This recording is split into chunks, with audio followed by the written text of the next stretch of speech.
EMCO in Kuala Lumpur, Selangor, Putrajaya extended for 14 more days. New four-digit record high as COVID-19 cases reach 1,240 today.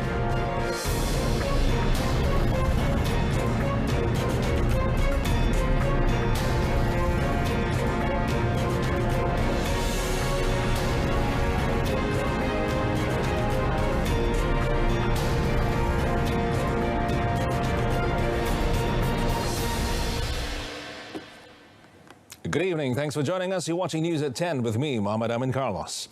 Well, Prime Minister Tan Sri Muhyiddin Yassin today had another special meeting with his cabinet a day after Yang di-Pertuan Agong Al-Sultan Abdullah Riayatuddin Al-Mustafa Billah Shah decreed that there was no need to declare a state of emergency in the country. Well, the last time such a special meeting was held was last Friday.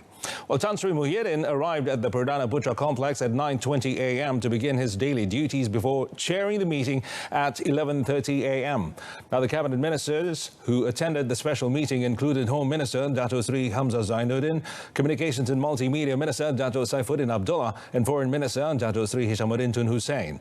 Also spotted was Attorney General Tan Sri Idrus Harun. Prior to the meeting, the Prime Minister was believed to have met with the Parti Islam Se-Malaysia past President Dato Sri Abdul Hadi Awang and the Malaysian Indian Congress MIC President Tan Sri S.A. Vigneswaran. Tan Sri Muhyiddin, in a statement last night, said that the cabinet took note of the King's decision not to declare a state of emergency and would hold further discussions on the matter.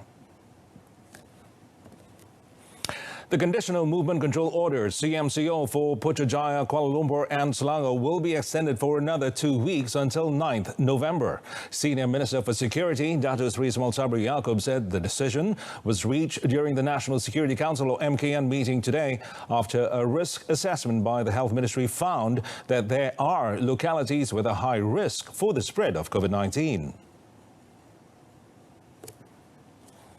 Setakat ini, penilaian risiko yang dijalankan oleh anggota Kementerian Kesihatan Malaysia mendapati masih terdapat lokasi yang berisiko tinggi bagi penularan COVID-19 sama ada di wilayah Persekutuan, Kuala Lumpur, Putrajaya dan juga negeri Selangor.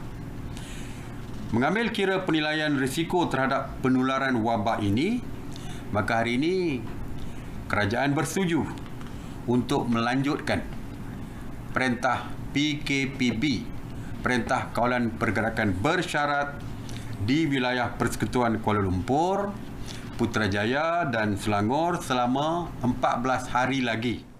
The senior minister also said that no changes will be made to the current SOPs. Well, meanwhile, the senior minister said MKN also agreed to impose the Enhanced Movement Control Order, EMCO, on 2 localities in Sabah, namely Taman Mesra and Taman Mawar in Sanakan, beginning 28th October until 10th November. Well, he said the decision was reached after a surge in COVID-19 cases in the 2 localities. Dato Sri Ismail Sabri said the EMCO involves 5,100 homes with 22,500 residents. Meanwhile, the EMCO in Taman Khazanah Indah and Mutiara Kasih apartment in Sanakan as well as Fella Umas in Kalabakan will be extended for 2 more weeks, which ends on 9th November. He said existing SOPs will be maintained in these EMCO areas. Kedai runcit dibenarkan beroperasi dari jam 6 pagi hingga 6 petang. Yang bertujuan memberi peluang kepada penduduk untuk membeli barang keperluan asas. Saya dah sebutkan biasanya kalau bantuan daripada kerajaan adalah bantuan berbentuk makanan. Tetapi keperluan bayi, susu bayi misalnya, tidak dibekalkan. In another development, Dato Sri Ismail Sabri said police nabbed 857 people nationwide yesterday for breaching the SOPs of the Recovery Movement Control Order, RMCO. Of the total, 847 were issued compounds, while 10 were remanded. Well, Malaysia registered 1,240 new COVID-19 cases today, the highest daily tally of infections since the pandemic began in March. Now, the previous record was 1,228 cases just 2 days ago, which was also the first time the country had broken the 4-digit ceiling. Well, the latest development brings the total cumulative number of positive cases to 27,805.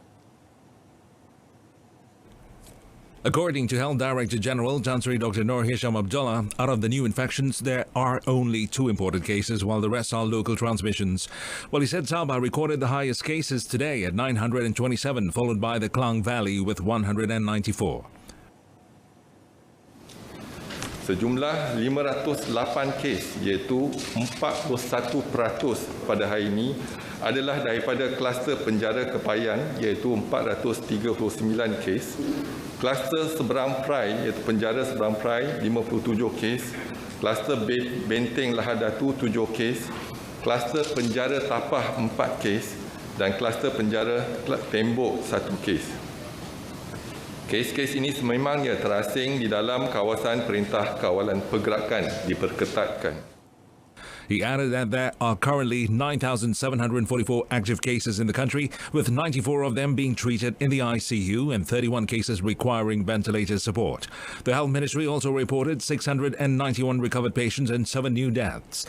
All of the fatalities were in Sabah, bringing the death toll to 236 cases. Well, meanwhile, the Health Ministry has also detected 3 new clusters today involving Sabah, Negeri Sembilan and Perak. Tan Sri Dr. Noor Hisham said the new clusters were identified as the Kapur cluster, the Hampar cluster and the Tapa prison cluster. The Health DG explained that the Kapur cluster in Kudat, Sabah were detected during screenings of the Palau community at Kampung Tanjung Kapur. Test screenings on 127 individuals found 46 positive cases, while another 81 are still waiting for results. Kedua ialah kluster Hampar. Kluster baru ini melibatkan daerah Rembau di Negeri Sembilan. Kes indeks bagi kluster ini iaitu kes ke 23,736 telah dikenal pasti positif COVID-19 hasil saringan individu bergejala pada 21 Oktober 2020 dan telah dimasukkan ke Hospital Rembau. Saringan kontak rapat telah mengenal pasti 4 lagi kes positif COVID-19. Sehingga 26 Oktober 2020, sejumlah 578 individu telah pun disaring, di mana 5 kes dikesan positif COVID-19 termasuk 4 kes baru pada hari ini. 96 individu adalah negatif dan 477 individu masih menunggu keputusan. Meanwhile, he said the Tapa prison cluster was detected in Batang Padang, Perak as a result of COVID-19 screenings at the prison, which began on 12 October. A total of 2,268 individuals have been screened, with 11 of them tested positive, 1,820 negative, and 437 results are still pending.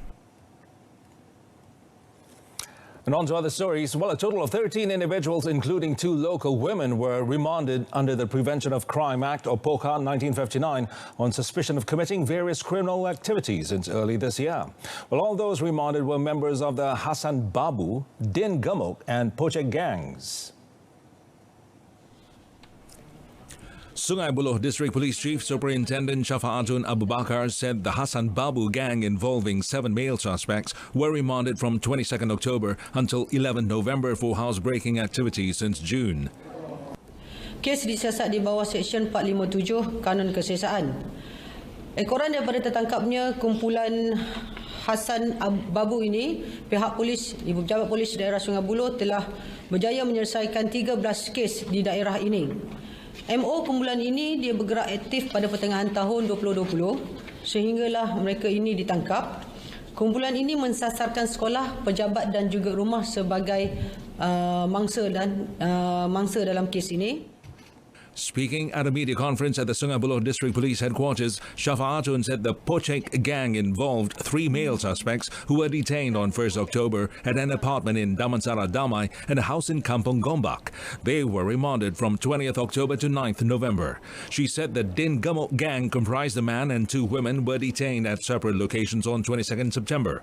Actively involved in snatch thefts, they have been remanded from 2nd October until tomorrow, and their remand will be extended. Shafa'atun said all the suspects in the Hassan Babu and Pocek groups had previous criminal records related to drugs and fraud, while the suspects in the Din Gemuk group did not have a criminal record. She said 33 criminal cases of snatch, theft, robbery and house breakings had been identified involving the three groups. All the seizures involving the three groups are estimated to be worth more than 40,000 ringgit, and all of them are also being investigated under Section 457, 395 and 392 of the Penal Code. The Region 3 Marine Police Force seized a total of 19,000 cartons of smuggled cigarettes worth 2.9 million ringgit at a mangrove forest area in Sungai Bukit Keluang early this morning. Its commander, ACP Nur Zaid Mohammed, said 2 lorries that were used to transport the illegal cigarettes were also seized. According to ACP Nur Zaid, the police spotted several individuals believed to be the lorry drivers and their assistants loading the goods into the vehicles during a raid in Op Benteng. However, the suspect then fled into the mangrove forest after realizing the presence of the authorities. He further explained that inspections on both lorries found 3 different brands of cigarettes.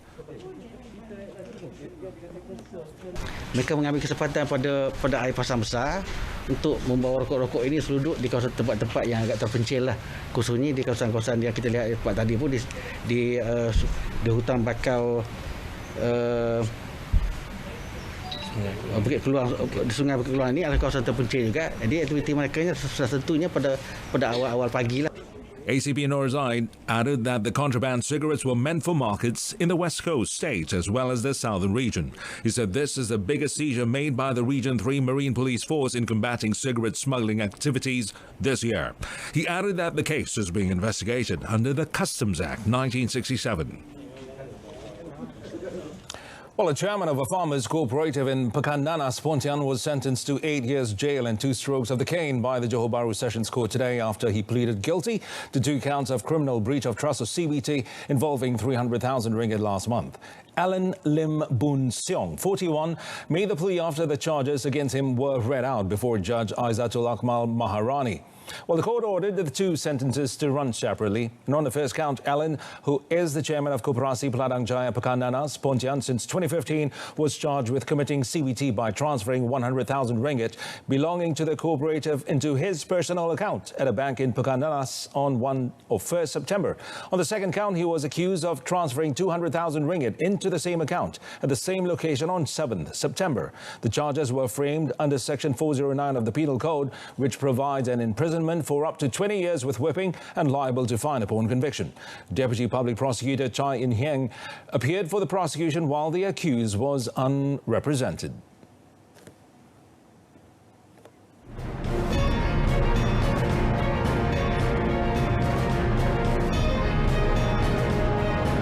Coming up, free bus service in Putrajaya from November.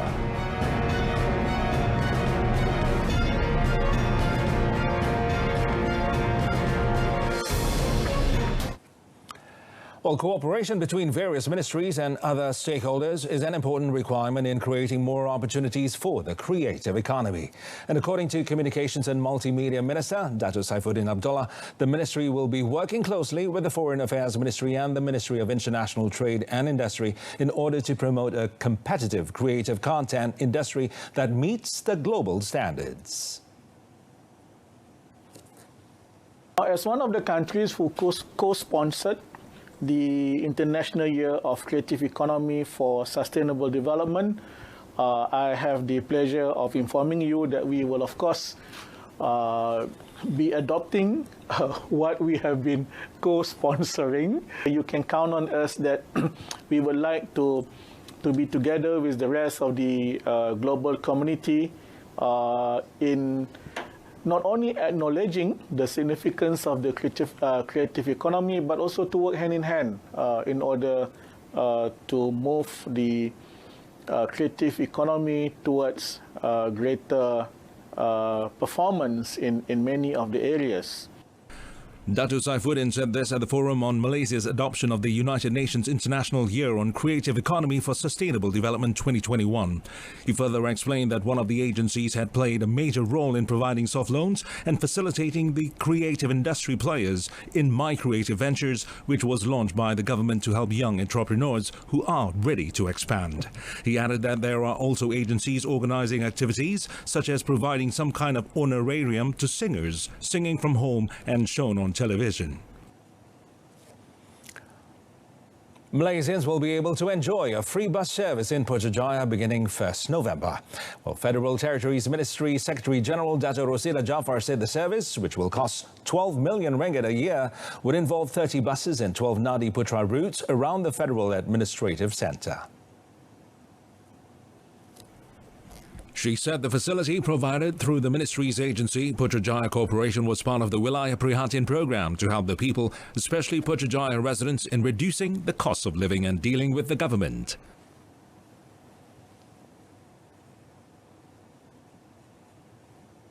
Ini orang kata selari dengan bas Go KL yang kita wujudkan di KL. Tapi sekarang di Putrajaya kita tahu ada warga Putrajaya yang juga sangat-sangat memerlukan kerana kos sara hidup di Putrajaya pun sebenarnya lagi tinggi daripada Kuala Lumpur tu.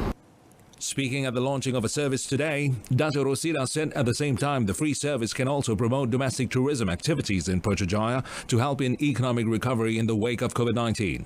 She said non-citizens would be charged RM1.50 for the service, which will be operated in compliance with the COVID-19 Standard Operating Procedure (SOP), including on physical distancing. The main route, T500, starts at Complex E and passes government complexes along Persiaran Sultan Salahuddin Abdul Aziz Shah, Precinct 1. That's complexes A, B, C, D and E, and Persiaran Perdana for Precinct 2 and 3 until Dataran Gemilang at Precinct 4.